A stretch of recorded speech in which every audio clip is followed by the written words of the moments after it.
आखिर कौन सी वजह है कि किसी की जीवन रेखा अचानक रुक जाती है? गरुड़ पुराण के अनुसार मृत्यु तो हर किसी के जीवन का सत्य है, लेकिन अकाल मृत्यु यानी समय से पहले मृत्यु किसी न किसी गहरे कर्म का परिणाम होती है। मित्रों, भगवान विष्णु ने गरुड़ जी को बताया था कि हे गरुड़, कोई भी मृत्यु बिना कारण नहीं होती। हर मृत्यु किसी कर्म के प्रभाव से होती है। अब सवाल उठता है कि वो कौन से कर्म हैं जो इंसान को अकाल मृत्यु की ओर ले जाते हैं? किसी का नुकसान करता है, वो अपने जीवन की डोर खुद काट देता है। दूसरा कारण बताया गया है माता पिता या गुरु का अपमान। गरुड़ पुराण में स्पष्ट लिखा है कि जो व्यक्ति अपने माता पिता का दिल दुखाता है, उसकी आयु घट जाती है, क्योंकि माता पिता का आशीर्वाद ही आयु का कवच होता है। तीसरा कारण है भोजन और दान में अशुद्धता। जो व्यक्ति भूखे को अन्न नहीं देता या बिना स्नान किए भोजन करता है, उसके भीतर ऐसी नकारात्मक ऊर्जा जन्म लेती है जो धीरे धीरे उसकी जीवन शक्ति को नष्ट करती है। चौथा कारण है अत्यधिक क्रोध और अहंकार। अहंकारी व्यक्ति अपनी किस्मत खुद खराब करता है। भगवान विष्णु कहते हैं, अहंकार से जन्मा पाप मृत्यु को आमंत्रित करता है। पांचवां कारण है किसी और का हक छीन लेना। जब कोई व्यक्ति किसी का कर्म, उसकी मेहनत या उसका फल छीन लेता है, तो वह अपने भाग्य की लकीर को मिटा देता है। छठा कारण बताया गया है अधूरी प्रतिज्ञा या अधूरा व्रत। जो व्यक्ति कोई धार्मिक संकल्प लेकर उसे पूरा नहीं करता, उसके अधूरे कर्म मृत्यु बनकर लौटते हैं। और सबसे भयानक कारण है आत्महत्या। मित्रों, गरुड़ पुराण में इसे अपूर्व पाप कहा गया है। जो व्यक्ति स्वयं अपने जीवन का अंत करता है, वह आत्मा अगले कई जन्मों तक भटकती रहती है। उसे ना शांति मिलती है, ना मोक्ष। अब आप सोच रहे होंगे कि जब किसी की अकाल मृत्यु होती है तो उसकी आत्मा के साथ क्या होता है? मित्रों, गरुड़ पुराण बताता है कि ऐसी आत्मा तुरंत यमलोक नहीं जाती, क्योंकि उसका कर्म अधूरा होता है। वह आत्मा कुछ समय तक अपने प्रियजनों के आसपास भटकती रहती है, अपने अधूरे कार्यों को पूरा करने की कोशिश करती है। कभी वो स्वप्न में दिखाई देती है, कभी हवा के झोंके में महसूस होती है, कभी किसी पुरानी खुशबू में अपना एहसास छोड़ जाती है, क्योंकि वो आत्मा यह बताना चाहती है कि उसका कर्म अधूरा रह गया है। भगवान विष्णु कहते हैं, अकाल मृत्यु आत्मा की पुकार होती है कि मैं अभी अधूरी हूं। इसीलिए दोस्तों, जब कभी कोई संसार छोड़कर जाता है तो उसकी आत्मा अपने घर, अपने प्रियजनों के आसपास कुछ समय जरूर रहती है। लेकिन गरुड़ पुराण हमें डराने नहीं, बल्कि जागरूक करने आया है। उसमें उपाय भी बताए गए हैं जिससे अकाल मृत्यु से बचा जा सकता है। जैसे प्रतिदिन स्नान और ध्यान करना, क्योंकि शुद्ध तन और मन ही आयु का आधार है। हर सुबह ओम नमो भगवते वासुदेवाय का जप करने से कर्म दोष मिटते हैं।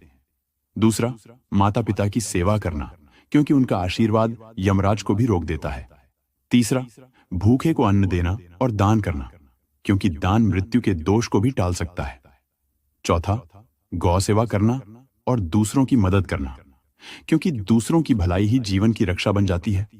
और सबसे बड़ा उपाय, भगवान विष्णु, शिव या अपने इष्ट देव का रोज स्मरण करना, क्योंकि जो व्यक्ति भगवान का नाम लेता है उसकी मृत्यु भी शुभ होती है, अकाल नहीं। दोस्तों, मृत्यु तो हर जीव के लिए निश्चित है, लेकिन अकाल मृत्यु से बचना हमारे हाथ में है, क्योंकि मृत्यु अंत नहीं, बल्कि आत्मा का नया आरंभ है। जो व्यक्ति अपने कर्मों से जग को रोशन करता है, वो मरकर भी अमर रहता है। इसलिए जीवन को धर्म, करुणा और सेवा के मार्ग पर चलाइए। अगर आप रोज सोचें कि अगर आज मेरी आखिरी सांस हो तो क्या मैं संतुष्ट हूं, तो जीवन का हर दिन पवित्र हो जाएगा।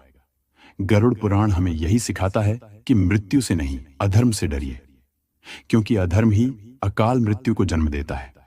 इसलिए सच्चे कर्म कीजिए, किसी का दिल मत दुखाइए और भगवान के नाम का स्मरण करते रहिए। याद रखिए, मृत्यु से नहीं, जीवन से डरिए जो अधर्म में बीत जाए। दोस्तों, जिंदगी बहुत अनमोल है, लेकिन हम अक्सर इसे हल्के में ले लेते हैं। हमें लगता है कि कल सब ठीक हो जाएगा, लेकिन कोई नहीं जानता। जीवन से डरिए, जो अधर्म में बीत जाए। दोस्तों, जिंदगी बहुत अनमोल है, लेकिन हम अक्सर इसे हल्के में ले लेते हैं। हमें लगता है कि कल सब ठीक हो जाएगा, लेकिन कोई नहीं जानता कि अगला पल किसका आखिरी हो। गरुड़ पुराण हमें यह नहीं सिखाता कि मौत से डरना चाहिए।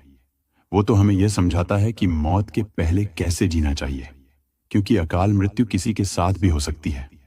पर जो इंसान धर्म, करुणा और सच्चाई के रास्ते पर चलता है, उसके लिए मृत्यु भी उत्सव बन जाती है। वो चला तो जाता है, लेकिन अपनी छाप छोड़ जाता है, अपने कर्मों की, अपने प्रेम की, अपने पुण्य की।